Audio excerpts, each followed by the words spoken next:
বাবা, তোমার কুকুরটা দেখছি বাসর ঘরের খাটের উপর শুয়ে আছে।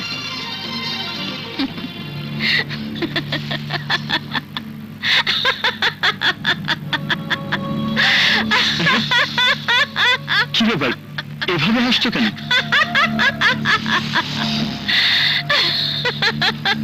কি হয়েছে, হাসছো কেন? তুমি কি মনে করেছো? হ্যাঁ, কি মনে করেছো? তোমার চেয়ে এই কুকুরটার দামই বেশি। তুমি আমার কথাটা বুঝতে পারছো না, এই তো পরিষ্কার করে দিই। তুমি কি মনে করেছো তোমার সাথে আমি আমার এই বাসর করার জন্য আমি তোমাকে বিয়ে করেছি?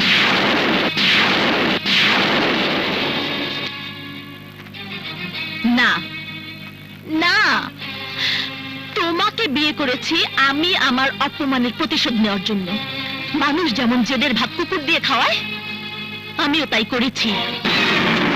শোনো, ফুল দিয়ে সাজানো এই বাসর ঘরে ওই লাখ টাকার কুকুরটারই জায়গা হবে, কিন্তু তোমার মতো ছোট লোকের জায়গা হবে না। এই, তুই জন্মের পর এত বেশি দামি খাটে কখনো ঘুমিয়েছিস? এই যে বিছানা চাদরটা দেখছিস, এটাও তোর থেকে অনেক অনেক অনেক বেশি দামি। এই ঘরের প্রতিটা জিনিস তোর চেয়ে অনেক অনেক অনেক বেশি দামি। বাসর ঘরটা তো দেখা হয়েছে, চল এবার ড্রয়িং রুমে চল।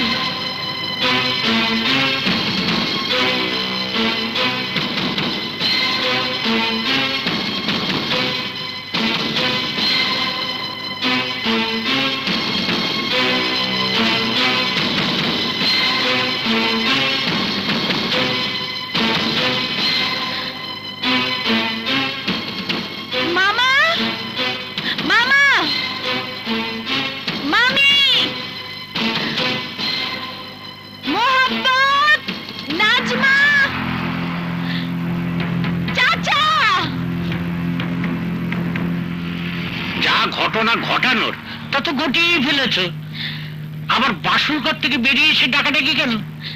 মামা, মামি, তোমরা কি মনে করেছিলে আমি ওকে বিয়ে করেছি ওর সাথে বাসর করার জন্য?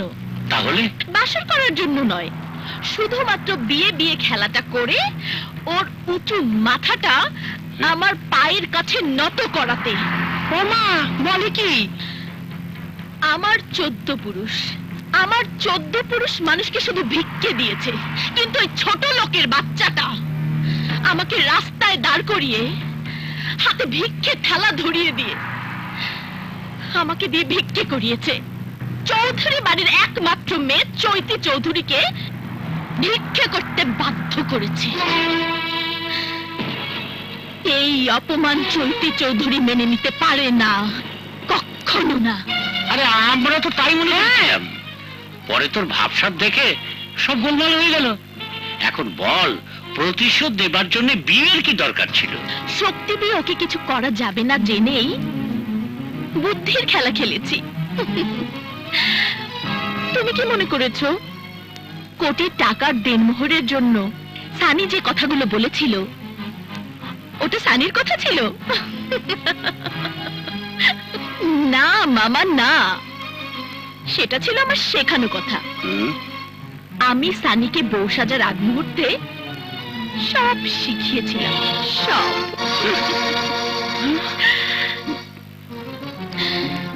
এই ছোট লোকের বাচ্চাটা আমাকে দিয়ে ভিক্ষে করিয়েছে, আর আমি ওকে দিয়ে আমার বাড়ির চাকরের কাজ করাতে চাই। ওকে আমার হাত থেকে মুক্তি পাবার জন্য হয় আমার দিনমোহরের কোটি টাকা শোধ করে তালাক দিতে হবে, আর তা না হলে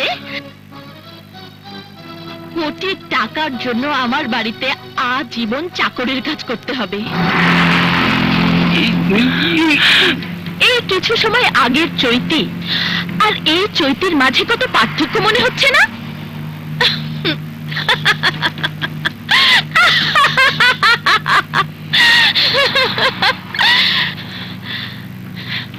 একদম বোকা বনে গেছিস তাই না? গরিবের ছেলে হয়ে ধনীর মেয়েকে নিয়ে যে খেলাটা তুই শুরু করেছিস, ওই খেলাটা শেষ করবো আমি। তোকে হাড়ে হাড়ে বুঝিয়ে দেব, ধনীর রক্ত কখনো গরিবের অপমান করা সহ্য করে না। বাসর করার স্বপ্ন নিশ্চয়ই এবার তো শেষ হয়েছে। এবার চাকরদের ঘরে গিয়ে বর সাজার দামি পোশাকটা খুলে চৌধুরী বাড়ির চাকরদের পোশাকটা পরে নে, কারণ সকাল থেকে কি চাকরের কাজ করতে হবে। দাঁড়া, তোর বলা শেষ, এবার আমি বলি তুই শোন। আমার সাথে মিথ্যে অভিনয় করার জন্য আমি তোকে কিচ্ছু বলবো না, কিন্তু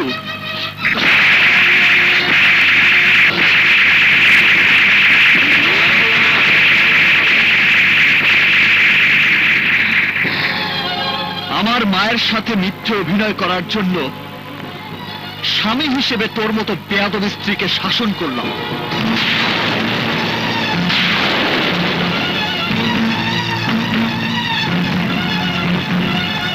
কাল রাতে তোমাদের সামনে আমাকে থাপ্পড় মেরেছিল, চৌধুরী বাড়ির মেয়েকে থাপ্পড় মেরেছিল। বিশ্বাস করো মামনি, ওই দৃশ্যটা দেখে মনে খুব কষ্ট পেয়েছি। হ্যাঁ মা, কাল সারা রাত আমরা একটু ঘুমাতে পারিনি। আমি সানিকে ফোন করেছি, ওর সময় মতোই চলে আসবে। আজ থেকে ওর সাজা শুরু। এখন থেকে বাড়ির কাজের লোকেরা বসে বসে খাবে আর বেতন নেবে, আর কাজ করবে ছোট লোকটা। ডাকো ওই ছোট লোকটাকে। ওই, কি হয়েছে? হ্যাঁ, সকাল সকাল এত চেঁচামেচি কিসের? মামা, দেখেছো দেখেছো, ভাবখানা যেন নবাব জাদা এসেছে। মামা, নবাব জাদাকে বলো চাকরির কাজ শুরু করতে। তোর বাড়িতে কে চাকরের কাজ করে আর কে বসে বসে খায় তা আমি জানি না, তবে আমার বাড়ির নিয়ম অনুযায়ী আমার বিবাহিতা স্ত্রী হিসেবে আজ থেকে তোকে আমার বাড়িতে গিয়েই থাকতে হবে।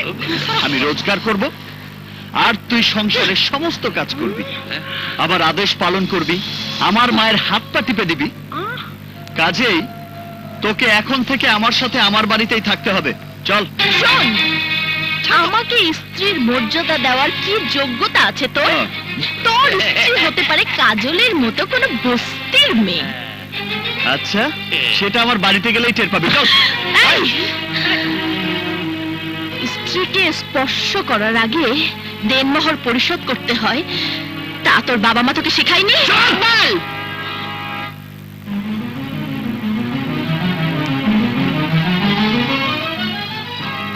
ইকবাল, কি ব্যাপার, কি হয়েছে? মা, তোমার ছেলের বউ হওয়ার জন্য ও আমাকে বিয়ে করেনি, বিয়ে করেছে প্রতিশোধ দেবার জন্য। ও আমাকে ওর বাড়ির চাকর বানিয়ে রাখতে চায়, ও দেনমোহরের টাকা চায়। এ কথা কি সত্যি চৈতি? হ্যাঁ হ্যাঁ, সত্যি। আমি যা বলেছি সেটা করিয়েই ছাড়বো। তোমার ছেলে হয় আমার দেনমোহরের 1 কোটি টাকা পরিশোধ করবে, নয়তো আমার বাড়ির চাকর হয়ে থাকবে। এটা আমার জেদ। ইকবালও তোমার চেয়ে কম জেদি নয়। যারা ওকে চেনে জানে, তারা ওকে বলে জেদি বাবার জেদি সন্তান। তুমি যতই চেষ্টা করো না কেন, ও তোমার কাছে মাথা নত করবে না, কারণ আমি ওকে অনেক কষ্টে বড় করেছি সত্য, কিন্তু অন্যায়ের কাছে মাথা নত করার শিক্ষা দেইনি। কিন্তু আমি তোমার ছেলের মাথা নত করিয়েই ছাড়বো। আমি আমার দেনমোহরের মাত্র 1 কোটি টাকা চাই। অবশ্যই তুমি পাবে, কারণ এটা তোমার ন্যায্য পাওনা। তবে এর জন্য তোমাকে অপেক্ষা করতে হবে, সময় দিতে হবে। আমার বিশ্বাস, তাহলে আমার ছেলে গুনে গুনে তোমার দেনমোহরের টাকা পরিশোধ করে দিতে পারবে। আর যদি ব্যর্থ হয়, তাহলে তোমার ছেলেকে আমার বাড়িতে চাকর হয়ে থাকতে হবে। বলো, রাজি? এই চল। মা, মা, তুমি এই বেয়াদবটাকে বলো ওর দেনমোহরের টাকা ও সময় মতোই পেয়ে যাবে। সেই সময়টা কতদিনের আমরা কি তা জানতে পারি? টাকা তো আর বাতাসে ওড়ে না, পরিশ্রম করে রোজগার করতে হয়। তাই দিনক্ষণ বলা আমার পক্ষে সম্ভব নয়। আমি শুধু এইটুকুই বলতে পারি, আমার জীবনের সবকিছুই হলো আমার মা। সেই মায়ের মাথায় হাত রেখে আমি কথা দিয়েছিলাম, আমার বিয়ের দেনমোহর হবে 1 কোটি টাকা, আর সেই কথা আমি রাখবই। বুঝলে মামুনি, দেনমোহরে টাকা জোগাড় করার নাম করে মা ছেলে এখান থেকে কেটে পড়া ধান্দা করছে। মানে মানে খুব সোজা। আমরা কি করে বিশ্বাস করব 1 কোটি টাকা জোগাড় করে তোমার ছেলে এখানে ফিরে আসবে? আমরা কি করে বিশ্বাস করব তোমরা মা ছেলে পালিয়ে যাবে না? তাহলে তোমরাই বলো, কি করলে বিশ্বাস করবে যে আমরা পালিয়ে যাব না? একটা শর্ত মেনে নিলেই বিশ্বাস করব। কি শর্ত? শর্ত খুবই সহজ, তুমি টাকা নিয়ে ফেরত না আসা পর্যন্ত তোমার মা আমাদের জিম্মায় থাকবে।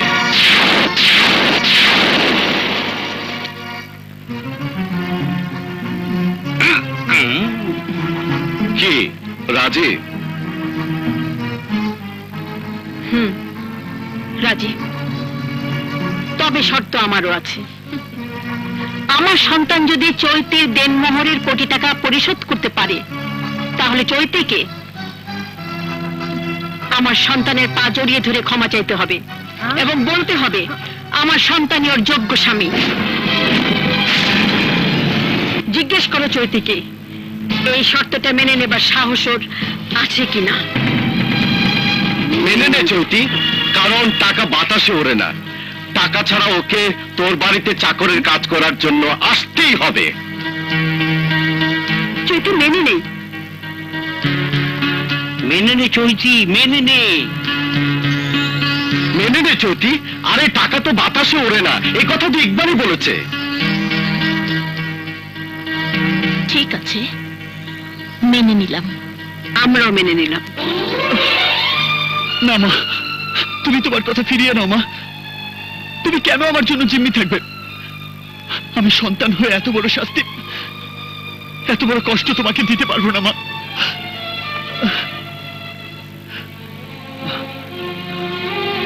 আমি প্রয়োজন ওর বাড়িতে চাকর। আর বলবি না। কে বলে তোর জন্য আমাকে শাস্তি ভোগ করতে হবে? আর কষ্টের কথা বলছিস? একজন মা যখন সন্তান জন্ম দেয় তখন তার যে কষ্ট হয়, সেই কষ্টের তুলনায় এই কষ্ট কিছুই না রে বাবা। আবার মা যখন সেই সন্তানের মুখ দেখে তখন সব কষ্ট ভুলে যায়। এবার না হয়তো সাফল্যের অহংকারে এই বুকটাকে ভরিয়ে তোলার জন্য আর একটু কষ্ট করব।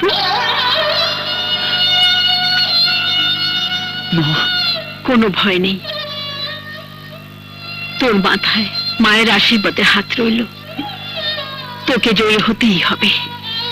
তুই ঠিকই প্রমাণ করতে পারবি তুই যেমন আমার অহংকার, তেমনি চৈতির যোগ্য স্বামী।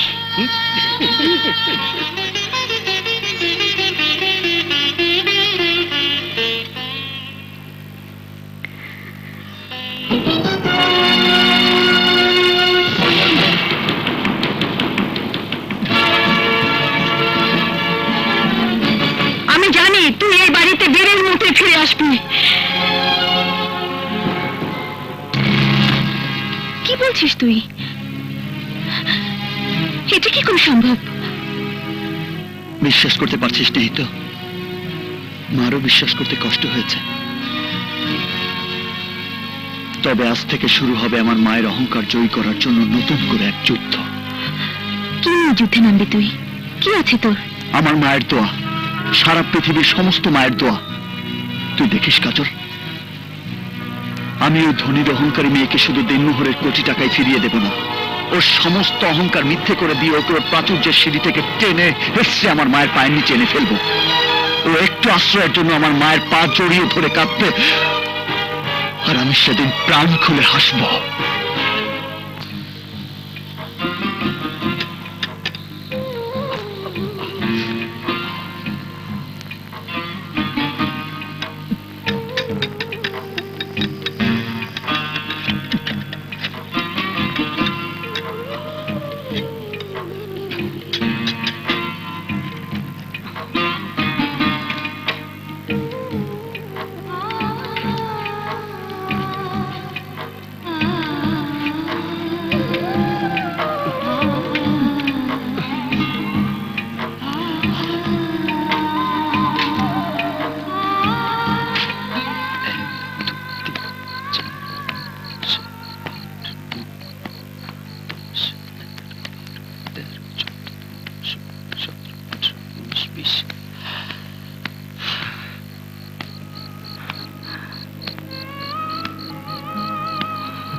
কবে 1 কোটি টাকা হবে, কবে আমি আমার মাকে মুক্ত করে আনবো? বাইরে হও বলে আমার বাড়ি থেকে। এত রাতে আমি কোথায় যাব বৌমা? জাহান্নামে যাবি। তোর ছেলে টাকা জোগাড় করার নাম করে ভেঙে গেছে। আমি তোকে বসিয়ে বসিয়ে খাওয়াতে পারবো না। যা ভাগ।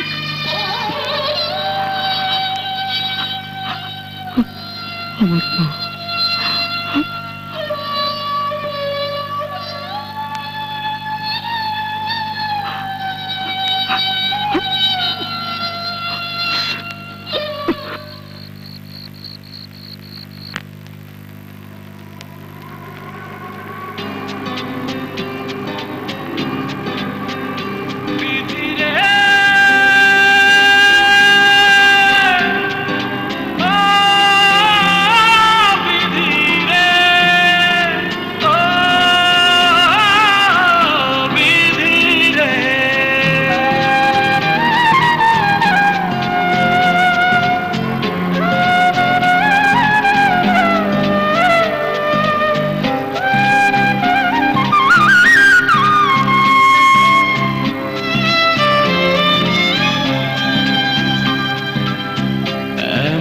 কপাল হয় না যেন কারো, দুঃখ চাই না দুঃখ তবু নেমে আসে আরো। কি করে ফুলেরই মাসুল দেব, কেউ কি বলতে পারো? কেউ কি বলতে পারো?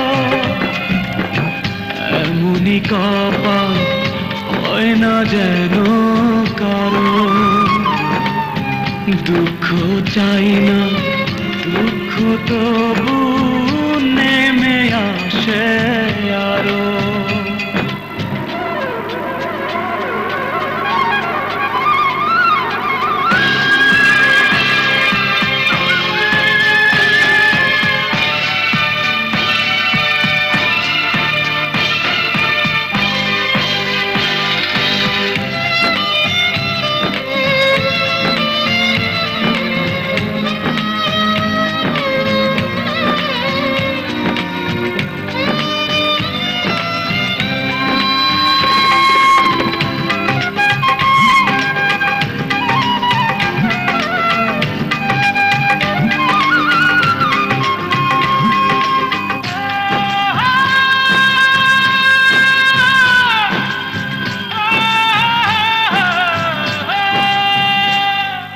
জন্ম দিয়েছে যে আমারে, বিনিময়ে কি দিলাম তারে?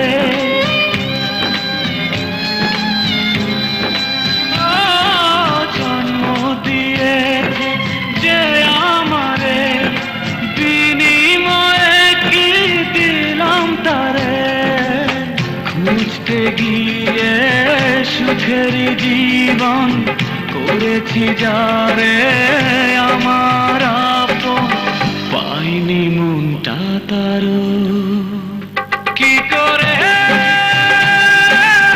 ফুলেরই মাসুল দেব, কেউ কি বলতে পারো? কেউ কি বলতে পারো?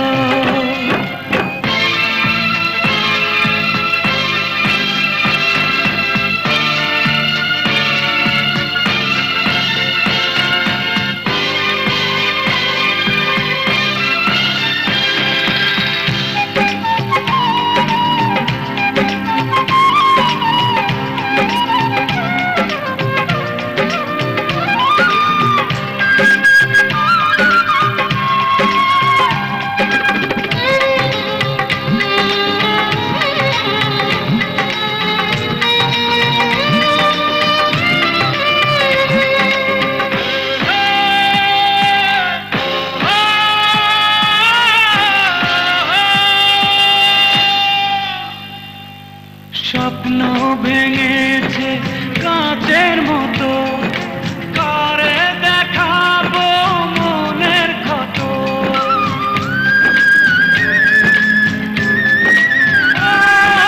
স্বপ্ন ভেঙেছে কাঁচের মতো, কারে দেখাবো মনের ক্ষত। বুঝিনি কাঁটা ছিল যে ফুলে, চলছি একা নিজেরই ভুলে। কিছুটা দোষ আমারও, কি করে ভুলেরই মাসুল দেব? কেউ কি বলতে পারো,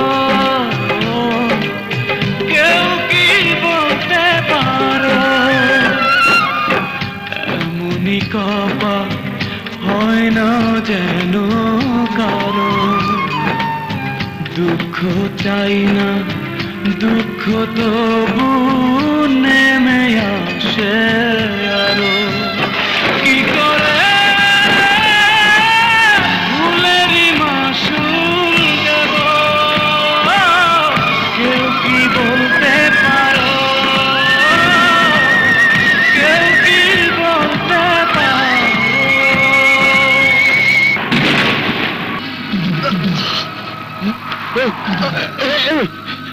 তোমার কি হলো?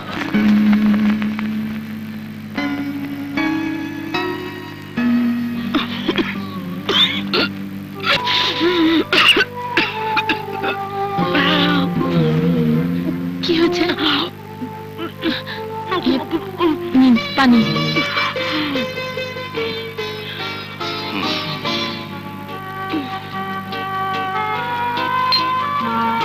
উফ, বাবা। এখন কেমন লাগছে?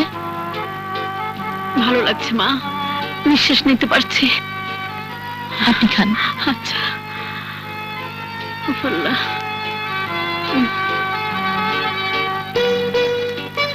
চলো।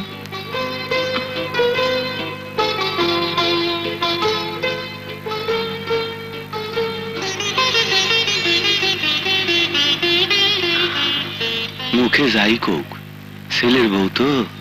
এটা কি দেখালি তুই? হঠাৎ করে ছেলের বউ সাজার ইচ্ছে হলো কেন? তোর কাছে কি তাই মনে হয়েছে? আমার কিন্তু কোনো কিচ্ছু সাজার ইচ্ছে হয়নি। আমি যা করেছি ওই জায়গাতে যে কেউ থাকলে একই কাজ করতো। এরপরও যদি তোর আরো কিছু জানার ইচ্ছে থাকে তাহলে শোন, আমার শত্রু কিন্তু ছেলে, ছেলের মা নয়।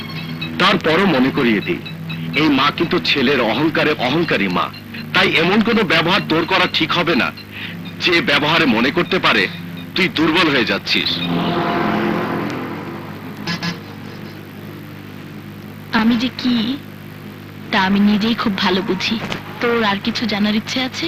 জানার ইচ্ছেটা এই জন্য হয়েছে যে আমি না হয় আমার জীবন বাঁচানোর জন্য তোমাকে 20 লাখ টাকা দিতে চেয়েছিলাম, কিন্তু তুমি কেন এত কঠিন একটা বাজি ধরলে? তুমি তো মারাও যেতে পারতে। তোমার টাকার এতই প্রয়োজন? আমার এত বেশি টাকার প্রয়োজন যে টাকার জন্য আমার জীবন নিয়ে একবার নয় দুবার নয় বারবার জুয়া খেলতে রাজি। কিন্তু কেন? এই কেনের উত্তর আমি আপনাকে দিতে পারবো না। এটা এটা আমার লজ্জা। পুরুষ মানুষের কাছে কোনো লজ্জা নেই। লজ্জা হলো নারীর ভূষণ। বলো তুমি। আপনি কি বিশ্বাস করতে পারবেন আমার বিবাহিতা স্ত্রীর দেনমোহরের 1 কোটি টাকা শোধ করার জন্য আমার সেই স্ত্রীর কাছে জিম্মি রাখতে হয়েছে আমার মাকে? কি বিশ্বাস হচ্ছে না? আপনার বিশ্বাস করতে কষ্ট হলেও এটাই সত্যি। টাকা ছাড়া আমার মাকে জিম্মি দশা থেকে মুক্ত করতে চাইলে আমাকে স্বামীর দাবি ত্যাগ করে আমাকে আমার স্ত্রীর বাড়িতে সারা জীবন চাকর হয়ে থাকতে হবে। কিন্তু আমার মায়ের বিশ্বাস তার সন্তান কখনো হার মানবে না। তাই টাকার জন্য আমি জীবন মরণের কঠিন বাজি ধরতে সব সময় প্রস্তুত। তুমি পারবে ইকবাল, তোমার এই ইচ্ছাটা তুমি ঠিকই পূরণ করতে পারবে। আর এজন্যে আমি তোমাকে সব ধরনের সহযোগিতা করব। তুমি দেনমোহরের কোটি টাকার জন্য তোমার যে মাকে জিম্মি রেখেছো সেই মায়ের কাছেই তোমার স্ত্রীর উঁচু মাথাটা নত করার জন্যে, তোমার ব্যবসা শুরু করার জন্যে যত টাকা লাগে, যত ব্যাংক গ্যারান্টি লাগে আমি দেবো তোমাকে। আমার জন্য আপনি এত কিছু করবেন? ইয়েস, করব। আর এই জন্যে করব আমি যে আজ এখানে দাঁড়িয়ে কথা বলছি সেটা তোমার জন্য। তাছাড়া আমিও তোমার মতো একদিন গরিব ছিলাম, তাই গরিবের কষ্ট আমি বুঝি। তুমি তৈরি হয়ে নাও ইকবাল। মনে করো আজ এই মুহূর্ত থেকে তোমার জীবনের যুদ্ধ শুরু।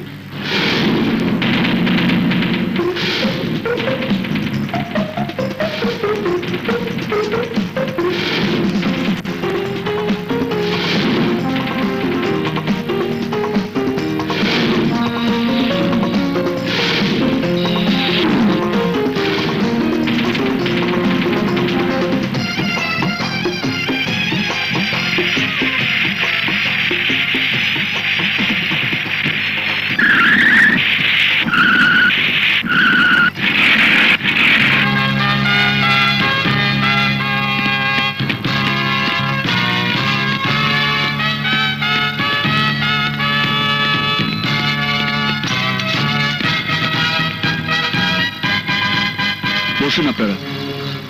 ম্যানেজার সাহেব, চৈতি গ্রুপ অফ কোম্পানির সমস্ত প্রোডাক্টের মার্কেটিং রেট কালেক্ট করেছেন? জি স্যার, এই দেখো।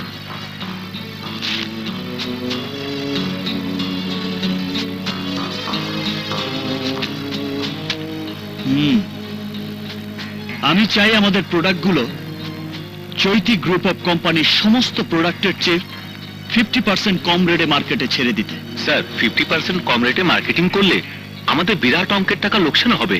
আমি আমার লোকসানটাকে বড় করে দেখছি না, আমি চৈতি গ্রুপের লোকসানটাকেই বড় করে দেখছি। আমাদের রেটের সাথে প্রতিযোগিতা করে প্রোডাক্ট বিক্রি করতে হলে ওদেরকেও 50% লস দিতে হবে, আর এই লস চৈতি চৌধুরীকে ব্যাংকের কাছে দেউলিয়া বানিয়ে দেবে, আর এটাই আমার চাওয়া। এই জন্য আমি আমার লোকসানের কথা ভাবছি না, আমি শুধু চৈতি চৌধুরীকে সর্বশান্ত করার কথাই ভাবছি। আমি জানতে চাই, আমার এমন শত্রু কখন কিভাবে জন্ম নিল যে নিজের লোকসান মেনে নিয়ে আমার ক্ষতি করার জন্য উঠে পড়ে লেগেছে? এই শত্রুর খবর তো আপনার চেয়ে আমাদের ভালো জানার কথা নয় ম্যাডাম। আপনাকেই খুঁজে বের করতে হবে কে এই শত্রু। অ্যাকাউন্টেন্ট হিসাবে আমি শুধু এটুকু বলতে পারি ম্যাডাম, এই শত্রুতার কারণে কোম্পানির লোকসানের পরিমাণটা 100 কোটি টাকাতে গিয়ে দাঁড়াতে পারে। শুধু তাই না ম্যাডাম, এই লোকসানের কারণে ব্যাংক থেকে একটা চাপ সৃষ্টি হতে পারে। তাই আমরা মনে করি ম্যাডাম, শত্রুতার কারণটা চিহ্নিত করে একটা আপোষ করা উচিত, নইলে কিন্তু আমাদের জন্য আসলে একটা কঠিন বিপর্যয় অপেক্ষা করছে, যে বিপর্যয়ের ভাঙনে হয়তো আপনি দাঁড়িয়ে থাকতে পারবেন না ম্যাডাম।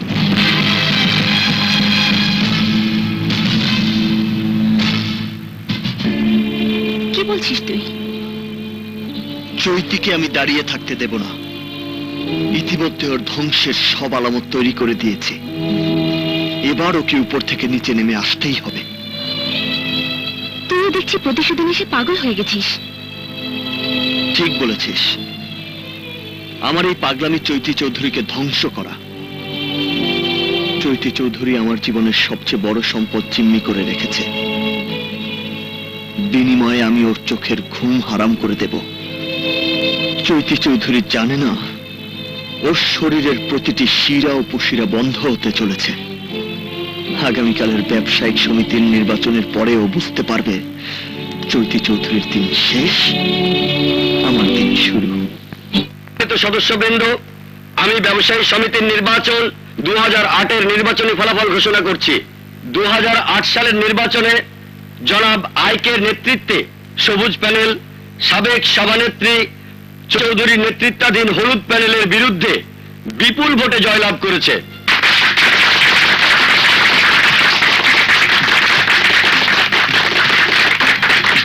আমি সবুজ প্যানেলের এই বিজয়কে স্বাগত জানানোর জন্য হলুদ প্যানেলের পক্ষ থেকে সাবেক সভানেত্রী চৈতি চৌধুরীকে মঞ্চে আসার জন্য অনুরোধ করছি।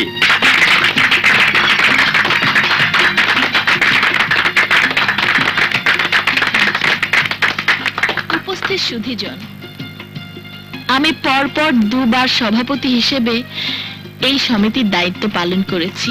এবার আমি হেরে গেছি। নির্বাচনে জয় পরাজয় আছে, এটা সবাইকেই মেনে নিতে হবে। তবে আমি আজও জানি না কে এই মিস্টার আইকে। তবুও তার বিজয়কে আমি স্বাগত জানাচ্ছি এবং মঞ্চে এসে বিজয় মালা পরার জন্য আমন্ত্রণ জানাচ্ছি।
ম্যাডাম চৈতি চৌধুরী, দেখতে একই রকম হলেও আজ আমাকে নিশ্চয়ই অন্য কোনো ইকবাল মনে হয়েছে।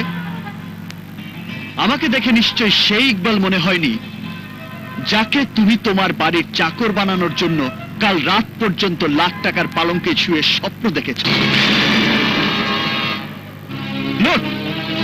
লুক ম্যাডাম চৈতি চৌধুরী, ভালো করে তাকিয়ে দেখো, আমি সেই ইকবাল। এখন নিশ্চয়ই তোমার স্বপ্ন ভেঙে চৌচির হয়ে গেছে, আর হওয়াটাই স্বাভাবিক। কারণ যে ইকবাল এখনো দিনমোহরের কোটি টাকা শোধ করে তার মাকে জিম্মি দশা থেকে মুক্ত করতে চায়নি, সেই ইকবালের এত বড় উত্থান মেনে নিতে কষ্ট হওয়ারই কথা।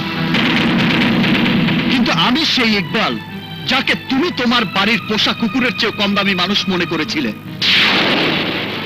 আমি সেই ইকবাল যাকে তুমি ফুলের বাসরে স্বামী হওয়ার অযোগ্য ঘোষণা করেছিলে। আমি সেই ইকবাল যার সামান্যতম জায়গা স্বামী হিসেবে ওই ফুলের বাসরে হয়নি। ভাবতে পারো তাহলে এখনো কেন আমার মা তোমার বাড়িতে, কেন মাকে মুক্ত করে আনতে চাইনি? এই না যাওয়ার জন্য আমার হৃৎপিণ্ডের প্রতিটি শিরায় শিরায় অনেক কষ্ট জমা করে লুকিয়ে রেখেছে, কাউকে জানতে দেয়নি। কেন জানো? তোমার বাড়ি থেকে আমি আমার মাকে বের করে আনবো না, তোমাকে তোমার বাড়ি থেকে বের করে দেব বলে। শুধু এই দিনটার জন্য আমি নিজে কষ্ট পাচ্ছি, আমার মাকেও কষ্ট দিচ্ছি। আমার এই ইচ্ছা পূরণের আর বেশি দেরি নেই। আজ তোমার পতন শুরু হওয়ার প্রথম দিন। শেষ দিনটার জন্য প্রতিটি প্রহর প্রতিটি মুহূর্ত টেনশন নিয়ে অপেক্ষা করো, কখন তোমাকে উপরতলা থেকে টেনে হেসড়ে নিচে নামাবো। আর পথ আগলে দাঁড়িয়েছি। গুড বাই ম্যাডাম চৈতি, গুড বাই।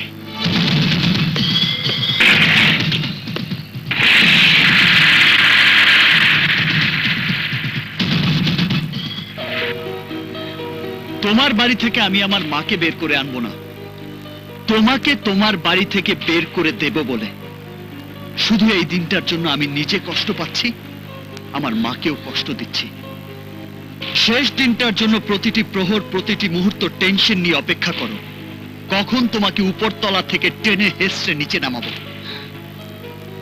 এই লোকসানের কারণে ব্যাংক থেকে একটা চাপ সৃষ্টি হতে পারে, তাই আমরা মনে করি ম্যাডাম, শত্রুতার কারণটা চিহ্নিত করে একটা আপোষ করা উচিত। না, আমি আপোষ করব না, আমি আপোষ করব না, আমি আপোষ করব না।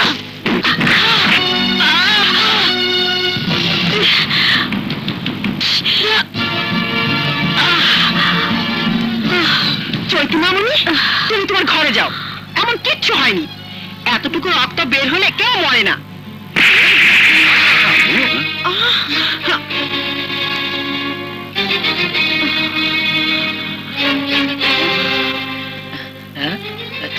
আম্মা, সৈতে মামুনি ঠিক কাজটা করছেন না?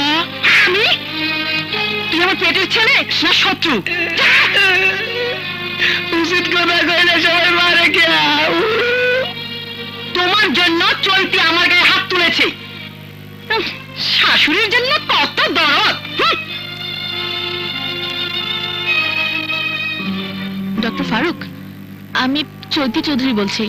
প্লিজ আমার বাড়িতে একবার আসুন, please doctor. Thank you doctor.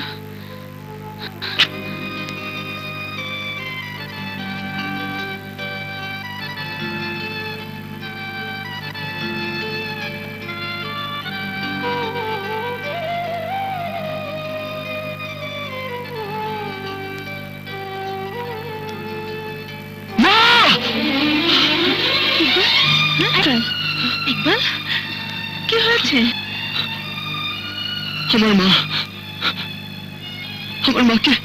আমার মাকে ওরা অনেক কষ্ট দিচ্ছে। আমার মা হচ্ছে আমার আত্মা, আর সে আত্মাকে ওরা কষ্ট দিচ্ছে। আমি জানি তুই তোর মাকে কত ভালোবাসিস, প্রতি রাতে আসিস, আর কতদিন এভাবে কষ্ট করবি। দামি খাট, দামি বিছানা ছেড়ে নিজের ফ্লোরে ঘুমাস। কি করবো বল, চৈতি তো আমার মাকে খাটে ঘুমাতে দেয় না,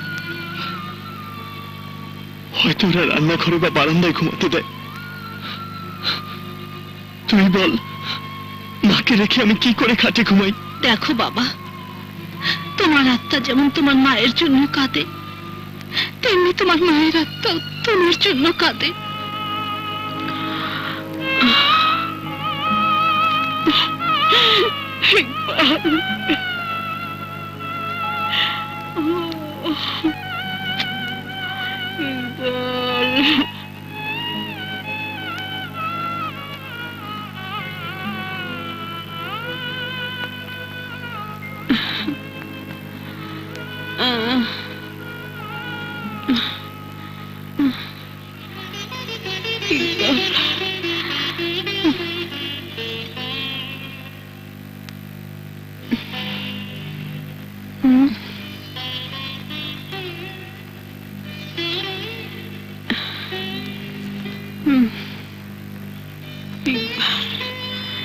ইকবাল,